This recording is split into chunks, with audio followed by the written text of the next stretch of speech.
Assalamualaikum warahmatullahi wabarakatuh. Kenalkan saya Alisha Barum dengan NIM 531142248. Ini saya akan coba menjelaskan tentang hasil laporan observasi tentang PLTS on-grid di gedung S11. Seperti yang kita ketahui, krisis energi global dan ketergantungan pada sumber energi fosil telah mendorong pencarian alternatif yang lebih bersih dan berkelanjutan. PLTS on-grid menawarkan solusi dengan memanfaatkan sumber daya alam yang melimpah, yaitu sinar matahari untuk menghasilkan listrik tanpa emisi gas rumah kaca yang berbahaya bagi lingkungan. Biaya listrik dari PLN cenderung meningkat setiap tahun, sehingga banyak pengguna mencari cara untuk mengurangi tagihan listrik. Dengan penggunaan PLTS on-grid, pengguna dapat mengurangi penggunaan listrik dari jaringan PLN selama siang hari. Ketika produksi energi surya mencapai puncaknya, kelebihan energi yang dihasilkan juga dapat dijual kembali ke PLN, memberikan potensi penghematan yang signifikan. Sistem PLTS on-grid juga terhubung langsung ke jaringan listrik utama, memungkinkan pengguna untuk mendapatkan pasokan listrik yang stabil. Saat panel surya tidak dapat menghasilkan energi, misalnya pada saat malam hari ataupun cuaca buruk, pengguna masih dapat mengandalkan pasokan dari PLN. Ini menjadikan sistem ini sangat andal dan efisien dalam memenuhi kebutuhan energi. Ya, Universitas Negeri Semarang sendiri berencana menerapkan PLTS on-grid di gedung S11 sebagai langkah nyata untuk mengurangi ketergantungan energi fosil. Sebelum pelaksanaan, akan dilakukan analisis mendalam terkait potensi energi, pemilihan komponen yang tepat, dan evaluasi biaya untuk memastikan proyek ini secara teknis dan finansial.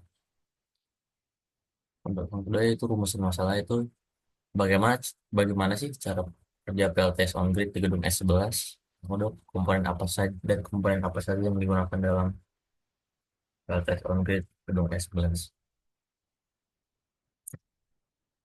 Masuk dasar teori yaitu PLTS on-grid itu sendiri adalah sistem pembangkit listrik tenaga surya yang terhubung langsung ke jaringan listrik utama seperti PLN di Indonesia. Sistem ini berfungsi untuk memanfaatkan energi matahari secara efisien. PLTS on-grid juga dikenal sebagai sistem grid tie, yaitu sistem yang tidak menggunakan baterai untuk menyimpan energi. Sebaliknya, energi listrik yang dihasilkan oleh panel surya digunakan secara langsung untuk memenuhi kebutuhan listrik bangunan. Jika produksi listrik melebihi kebutuhan, kelebihan energi dapat diekspor ke jaringan PLN. Dan jika kurang, energi akan diimpor dari PLN untuk memenuhi kekurangan tersebut. Yang kedua yaitu PV modul. Modul PV modul ada. PV modul itu sendiri adalah perangkat yang berfungsi untuk mengubah energi matahari menjadi energi listrik. Modul PV terdiri dari beberapa foto, fotovoltaik yang terhubung secara seri atau paralel. Sel-sel ini terbuat dari bahan semikonduktor, biasanya silikon, yang dapat menghasilkan arus listrik ketika terkena sinar matahari. Proses ini terjadi melalui efek fotovoltaik, di mana foton dari sinar matahari menggerakkan elektron dalam bahan semikonduktor menghasilkan arus listrik searah ataupun DC. Yang 2.3 yaitu inverter.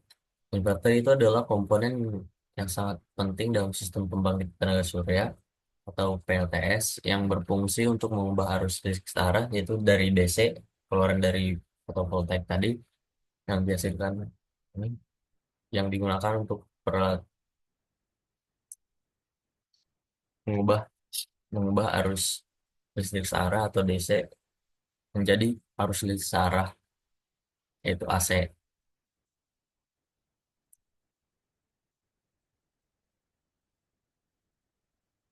Untuk masuk ke poin 2.4 yaitu ada box AC yaitu panel combiner box ataupun bisa disebut panel combiner box.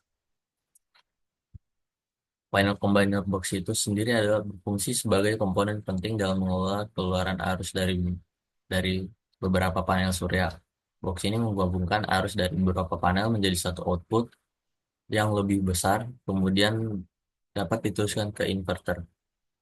Dengan adanya box AC, sistem dapat memproteksi perangkat dari gangguan internal maupun eksternal yang dapat merusak komponen PLTS.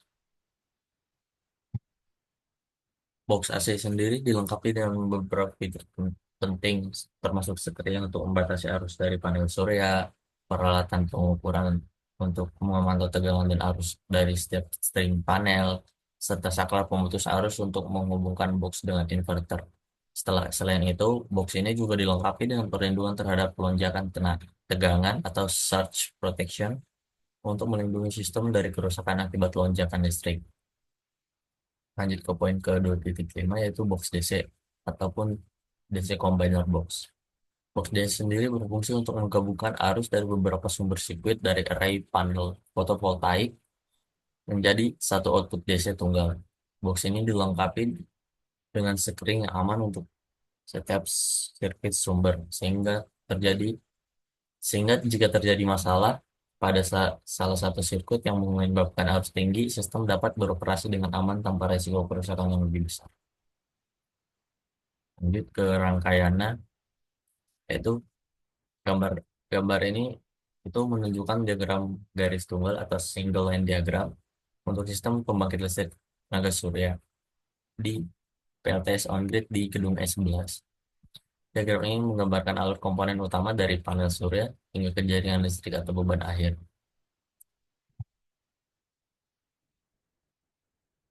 Lanjut ke poin 3 yaitu metode 3.1 waktu dan lokasi. Observasi sistem PLTS on grid di gedung S11 ini dilakukan pada Kamis 24 Oktober 2024 di Universitas Negeri Semarang. Observasi ini berfokus pada keseluruhan sistem PLTS on grid termasuk konfigurasi panel surya, inverter tiga fasa, serta komponen distribution protection yang terhubung dengan jaringan listrik. Untuk metode pendekatannya sendiri, kita pertama itu menggunakan pengamatan langsung, di mana pengamatan langsung ini dilakukan terhadap susunan komponen-komponen utama sistem PLTS on grid seperti array PV, inverter, box AC dan DC, dan lain-lain. Yang kedua itu pengamatan wiring diagram PLTS. Selain dilakukan pengamatan secara langsung, juga telah dilakukan lain telah ditelaah yaitu line diagram dari sistem PLTS on grid mulai dari array PV hingga panel distribusi LVMDP. Selanjutnya itu studi dokumentasi, itu dokumentasi teknis dan datasheet dari setiap komponen utama termasuk modul PV dan inverter tiga fasa dikaji untuk mendapatkan ter- informasi spesifikasi dan karakteristik komponen.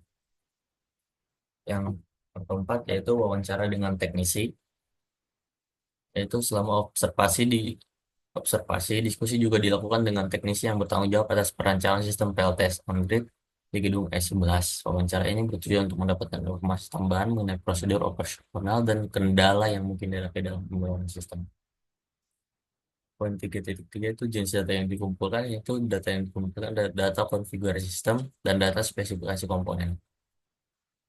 Nah, lanjut ke poin hasil yaitu yang pertama itu kita mendapatkan cara kerja PLTS on grid di gedung S11, yaitu yang pertama itu A. Menangkap sinar matahari. Panel surya menangkap energi matahari dan mengubahnya menjadi arus listrik searah ataupun DC. Yang kedua, konversi arus DC ke AC, yaitu inverter bertindak sebagai konverter yang mengubah arus listrik searah atau DC menjadi arus bolak-balik C, sehingga listrik dapat digunakan oleh peralatan elektronik modern yang menggunakan AC. Yang ketiga yaitu integrasi dan jaringan listrik utama. Switchboard dan perangkat elektronik itu menyalurkan listrik AC dari hasil inverter kemudian distribusikan melalui switchboard menuju perangkat elektronik yang terhubung dengan sistem PLTS on grid. Yang keempat yaitu pengukuran dan rekonsiliasi energi. Energi meter mengukur total energi yang dihasilkan oleh panel surya, sedangkan net meter merekonsiliasi antara energi listrik yang diproduksi sendiri dan energi listrik yang diimpor atau diekspor ke PLN. Yang kelima yaitu ekspor impor energi listrik. Jika energi listrik yang dihasilkan oleh panel surya melebihi kebutuhan listrik, maka akses power akan dialirkan ke jaringan listrik utama PLN. Jika energi listrik yang dihasilkan tidak mencukupi kebutuhan listrik, maka kekurangan tersebut akan ditutupi oleh jaringan listrik utama PLN. Yang keenam itu operasional skenario. Saat cuaca cerah, panel surya aktif menghasilkan energi listrik yang digunakan secara langsung untuk memenuhi kebutuhan listrik. Dan pada saat cuaca buruk atau malam hari, sistem PLTS on grid akan menyedot dan mengimpor listrik dari jaringan utama ataupun PLN untuk menggunakan untuk menyalakan perangkat elektronik yang terhubung. Nah, untuk poin 4.2 itu spesifikasi komponen.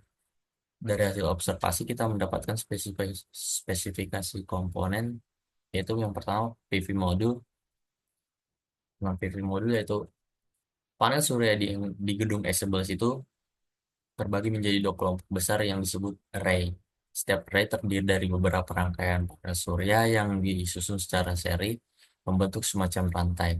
Rangkaian-rangkaian ini kemudian digabungkan secara paralel, mirip seperti menyusun beberapa rantai menjadi satu kalung yang lebih besar. Array A itu memiliki 28 panel surya yang terbagi dalam dua rangkaian. Sedangkan array B memiliki 36 panel surya yang juga terbagi dalam dua rangkaian juga ataupun string. Susunan ini memungkinkan gedung untuk menangkap energi matahari secara maksimal dan mengubahnya jadi energi listrik. Listrik yang dihasilkan oleh kedua array tersebut kemudian disalurkan ke inverter satu yang merupakan bagian dari sistem distribusi listrik di gedung.